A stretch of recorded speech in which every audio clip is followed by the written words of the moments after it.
सोनू उर्फ भूपती याला संविधान व श्रीफळ देऊन त्याचे आत्मसमर्पण करून घ्यावे आणि त्याला पुढील आयुष्यासाठी शुभेच्छा द्याव्यात।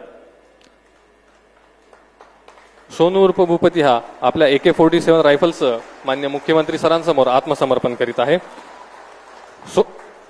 हा मागील 40 वर्षांपासून माओवादी संघटनेमध्ये कार्यरत होता। महाराष्ट्र शासनाच्या एकूण 60 लाख बक्षिसासह सर्व राज्यांमध्ये मिळून भूपती उर्फ सोनू याच्यावर एकूण 5.5 कोटी रुपयांपेक्षा अधिक बक्षीस जाहीर केले होते। आत्मसमर्पणानंतर पुनर्वसनासाठी केंद्र व राज्य शासनाकडून याला एकूण 25 लाख रुपये बक्षीस म्हणून मिळणार आहेत। तसेच दिनांक 1 जानेवारी 2025 रोजी भूपती उर्फ सोनू याची पत्नी DKZCM तारक काशीराम हिने मान्य मुख्यमंत्री तथा गृहमंत्री महाराष्ट्र राज्य श्री देवेंद्र फडणवीस सर यांच्या समोर आत्मसमर्पण केलेले होते।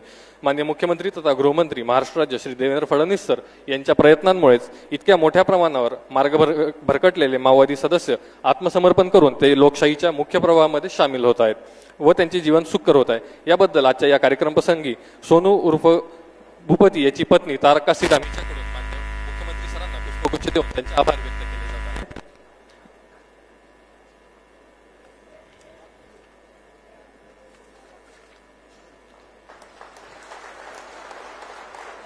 यानंतर या संपूर्ण आत्मसमर्पणाच्या कार्यक्रमासाठी विशेष परिश्रम घेणार